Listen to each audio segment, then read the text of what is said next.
Hello friends आपको समस्त को साइकोलॉजी ऑनर्स क्लास को स्वागत। आज वीडियो रे आमे जानिबा +3 रो 4th सेमिस्टर रा आज जो कोर पेपर 9 थिला उत्कल यूनिवर्सिटी पिला मानकर से क्वेश्चन वर्तमान आसी जाइछि।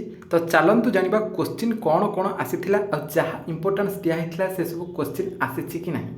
ठीक अछि, तो चलंतु देखिबा। एट समस्त देखि पारथे +3 4th सेमिस्टर सीबीसीएस हमर आर्ट्स रो कोर पेपर 9 साइकोलॉजी ऑनर्स 2024। ठीक अच्छे, फुल मार्क हूँ 60। तापर देखो पार्ट 1 रे कौन रोचे आमर 1 मार्क 8टी प्रश्न। प्रश्न नंबर 1 चलते देखा कौन आसी।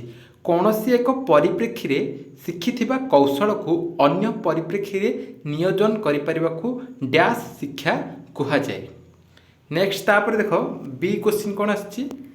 डैश शिक्षण संबंधित आविष्कार तत्वर प्रस्तावना करथिले। डैश शिक्षण संबंधित आविष्कार तत्वर प्रस्तावना करथिले किए। नेक्स्ट आसला कौन से एक पुरस्कार जने छात्र को कठिन परिश्रम करने को प्रेरणा देले ताकू डैश प्रेरणा कहुए। तापर देखो डी क्वेश्चन कौन देछि। डी क्वेश्चन देला पिलामानंकर दक्षता और सामर्थ्य विषय रे शिक्षकंकर धारणा और विश्वास को तांकर डैश कहुए। नेक्स्ट आसला डैश सृजनशीलतार उपादान तत्वर प्रवर्तक अटंती। नेक्स्ट देला कौन डीएटी। डीएटी रे ए रो स्टैंडर्ड कौन। ए डैश शब्द पई सूचित। तापर एठी नेक्स्ट क्वेश्चन कौन देला संख्या मानकर संपर्क बुझिबार शिक्षण अक्षमता को डैश कहे। नेक्स्ट देला सीजीपीए। सीजीपीए संक्षिप्त सूचना रे सी डैश शब्द पई सूचित। परवर्ती प्रश्न देखिबा पार्ट 2 रे हमर केते 1.5 मार्क रो 10टी प्रश्न दउछि। आमे सेथिरो 8टी प्रश्न रो उत्तर लिखिबाकू पड़िबो। देखंतु कोन देला क्वेश्चन देला ए क्वेश्चन देला शिक्षा मनोविज्ञान रो संज्ञा लिखिबा पई डेफिनेशन एजुकेशन साइकोलॉजी रो। देन आसला कोन शिक्षण रो मूल्यांकन लक्ष्य कोन। परवर्ती क्वेश्चन देला बाहिक प्रेरणा कोन। नेक्स्ट आसला कोन नेक्स्ट देला प्रतिपृष्टि छात्र मानक पाई किपरि एक प्रेरणात्मक कौशल। प्रतिपृष्टि छात्र मानक पाई किपरि एक प्रेरणात्मक कौशल। अच्छा कौन देला ना how feedback is a motivational technique for students. हाँ नेक्स्ट तापर कौन देला शिक्षण पाई अनुकूल परिवेशर संज्ञा लेख। डेफिनेशन लिख पॉजिटिव लर्निंग पाई पॉजिटिव लर्निंग एनवायरनमेंट पाई। तापर आसला कौन सृजनशील। सृजनशील छात्र मानकर 2टी गुण लेख कैरेक्टरिस्टिक्स ना 2टा लिखा। नेक्स्ट आसला एप्टीट्यूड स्वाभाविक नैपुण्यता कौन। नेक्स्ट देला कौन ना पठन वैकल्य कौन। परवर्ती क्वेश्चन कौन देला एडीएचडी। एडीएचडी रो 2टी लक्षण लेख। तापर कौन देला देख एठी आ गोटे क्वेश्चन देला नेक्स्ट मानकीकृत परीक्षण कौन। What is standardisation test. ठीक अच्छे सरला। बर्तमान आम जाना पार्ट 3। पार्ट 3 रे कौन दूसरी 2 मार्क 10टी प्रश्न जेकोसी 8टी प्रश्न उत्तर आमको लिखा पड़ो। ठीक अच्छे देख कौन देला क्वेश्चन। क्वेश्चन ए देला शिक्षादान शिक्षण प्रक्रिया कौन। What is teaching learning process. Next देला विकासर समीप्य क्षेत्र नियम कौन। विकासर समीप्य क्षेत्र नियम प्रोक्सिमल डेवलपमेंट। नेक्स्ट आसला पियाजेंग तत्व रे आत्मीकरण नियम कौन। परवर्ती क्वेश्चन कौन देला लक्ष्य निर्धारण को श्रेणीगृहर एक प्रेरणा कौशल भाव में उल्लेख कर।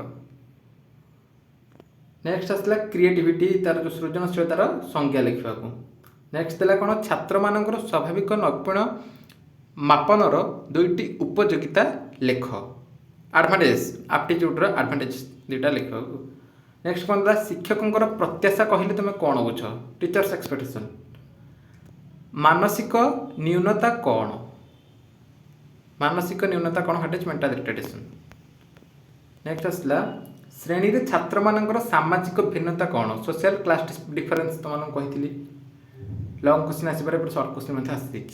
शिक्षण अक्षमता व्हाट इज लर्निंग डिसेबिलिटी। तापर देख पार्ट 4 आमर लॉन्ग क्वेश्चन आरंभ हो गला। लॉन्ग क्वेश्चन कौन देछि देख फास्ट क्वेश्चन देला शिक्षादानर लक्ष्य और शिक्षण गुड़ी को आलोचना कर। और ये मत पियाजेंक ज्ञानात्मक विकास जी जोटा पढ़ी लिखिपार आराम से जदि एपटे शिक्षादान तार गोल को तार ऑब्जेक्टिव जाक पढ़ी लिखिपार नचेत यहाँ पीएज तुम कही इंपोर्टाट क्वेश्चन बोली जब पढ़ी जाइए लिखिपार।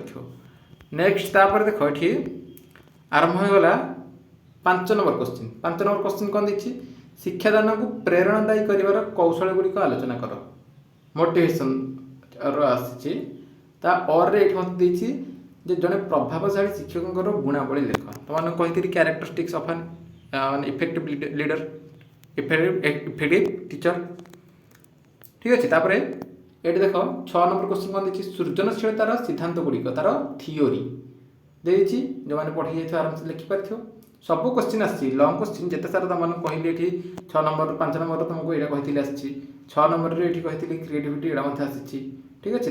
और कौन देखिए स्वाभाविक नैपुण्यर प्रकृति वैशिष्ट्य और श्रेणी शिक्षापी यार उपयोगिता लेख क्लासरूम मैनेजमेंट एप्टीट्यूड। हाँ नेक्स्ट आसला कौन 7 नंबर क्वेश्चन ये आसी आमर शिक्षण अक्षम छात्र मान शिक्षादान पद्धति को वर्णना कर लर्निंग डिजेबिलिटी आसी है और ये स्टांडर्डाइजेशन तार एडभांटेजेस लिमिटेशन लिखा कही केवल लिमिटेशन सीमायन गुड़िक आलोचना कर बोलिकी तेणु सब क्वेश्चन तुम आसी ठीक अच्छे।